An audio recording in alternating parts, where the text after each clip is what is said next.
CS इस attempt में clear हो गई तो हो गई, वरना शादी के बाद कंटिन्यू कर लेना। शादी के बाद वो डिसीजन आपका और आपके इन लॉज का है। तुम लड़की हो, 25 साल की हो गई हो, शादी कब करोगी? And welcome back to my channel. My name is Ankita Agrawal and I am CS by profession. So इस वीडियो को बनाने का जो आइडिया था वो ऐसे आया कि मेरे पास काफ़ी बच्चों के इंस्टाग्राम पे मैसेजेस आते हैं एंड स्पेशली गर्ल्स के कि मैम हमें घर से बहुत शादी का प्रेशर आ रहा है एंड एज इतनी सो एंड सो है 25 26 एंड घर वाले प्रेशराइज कर रहे हैं शादी के लिए कि अब जो है अब शादी की एज है।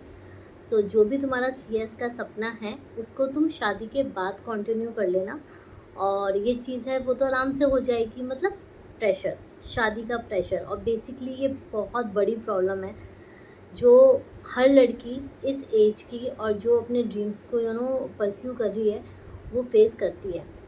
अब होता क्या है कि इस सिनेरियो में फैमिली के ऊपर सोसाइटल प्रेशर होता है कि भाई एक सर्टेन एज तक आपकी शादी जानी चाहिए, सर्टेन एज तक आपकी फैमिली स्टार्ट जानी चाहिए एंड उससे पहले सर्टेन एज तक आपके पास अपनी इनकम होनी चाहिए, आप फाइनेंशियली इंडिपेंडेंट होने चाहिए।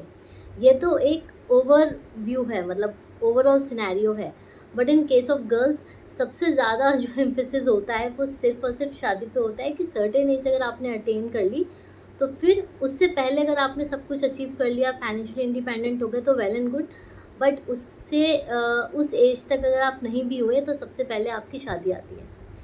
सो इसके रिगार्डिंग मेरे पास काफ़ी मैसेजेस आते हैं और ये बहुत दुख की बात है कि आजकल की जो हमारी सोसाइटी है उसमें इस चीज़ से हम बढ़ नहीं पा रहे हैं कि एक सर्टेन एज ठीक है। एज कोई ऐसे डिटरमाइन नहीं करती कि आपकी इस एज तक हो जाना चाहिए या इस एज तक हो जाना चाहिए, क्योंकि डेस्टिनी में क्या लिखा है हमें खुद नहीं पता होता। हाँ, लेकिन मैं ये भी नहीं बोलूँगी कि आप 30 प्लस इस तरीके से करते जाओ और फिर उसके बाद कुछ पता ही ना हो कि करना क्या है आगे। आपको खुद पहले इंट्रोस्पेक्ट करना है, आपको अपने लिए जो है चीज़ों की डेडलाइंस बनानी है, चाहे रफ़ बनाओ चाहे फाइनल बनाओ। लाइक फॉर एग्ज़ाम्पल मैंने अपने केस में क्या करा हुआ था कि एक सर्टेन एज तक मैंने बोला था कि चलो मैं सीएस ट्राई करती रहूँगी, और उसके बीच में मैंने प्लान बी, जैसे आप सबको पता है कि मैंने एमबीए परस्यू कर ली थी एज अ प्लान बी और बैकअप प्लान आप बोल सकते हो। और उसके बाद ही मैंने सीएस कंटिन्यू रखी, उसे गिव अप नहीं करा। और चीज़ें जब आप करने लगते हो ना तो आराम से एक टाइम आता है जब चीज़ें अपने आप बिना कुछ करे भी हो जाती हैं। तो मेरी ऑल टुगेदर सीएस भी हो गई, एमबीए भी हो गई, और फिर प्रेशर तो मेरे घर से भी था, बहुत ज़्यादा प्रेशर था।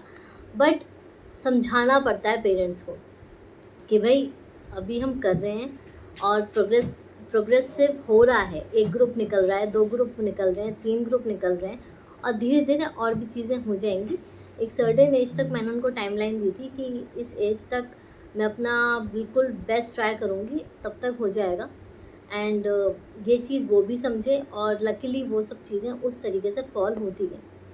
तो मैं इस वीडियो में बेसिकली उन स्टूडेंट्स को बताना चाहूँगी जो ये चीज़ें फेस कर रहे हैं कि शादी है, शादी का प्रेशर है घर वालों से, और वेरियस रीज़न्स हो सकते हैं। ऐसा कोई पर्टिकुलर रीज़न नहीं होता कि सिर्फ़ और सिर्फ एक एज ही फैक्टर है, बहुत सारे रीज़न्स हो सकते हैं। किसी के घर में हो सकता है कि बड़ी बहन है और फिर उसके बाद और भी बहनें हैं, तो किस तरीके से, तो वेरियस रीज़न्स होते हैं, फैमिली टू फैमिली डिपेंड करता है। बट यहाँ पर अब सॉल्यूशन क्या है इस चीज़ का, इस चीज़ से कैसे टैकल करें?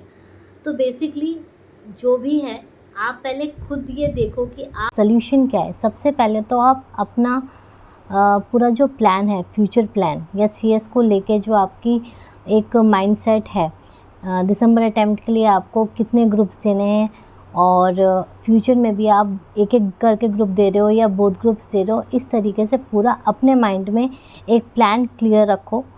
फिर अपने पेरेंट्स के साथ बैठकर उसको डिस्कस करो, उन्हें समझाने की कोशिश करो कि सो एंड सो मेरा प्लान है, ठीक है, हर चीज़ अपने एक टाइम पे होनी चाहिए, बट थोड़े टाइम आप मुझे अलॉट कर दो ताकि मैं जो अपने ड्रीम्स को लेकर सोच रही हूँ या सोच रहा हूँ वो मैं कंप्लीट कर पाऊँ।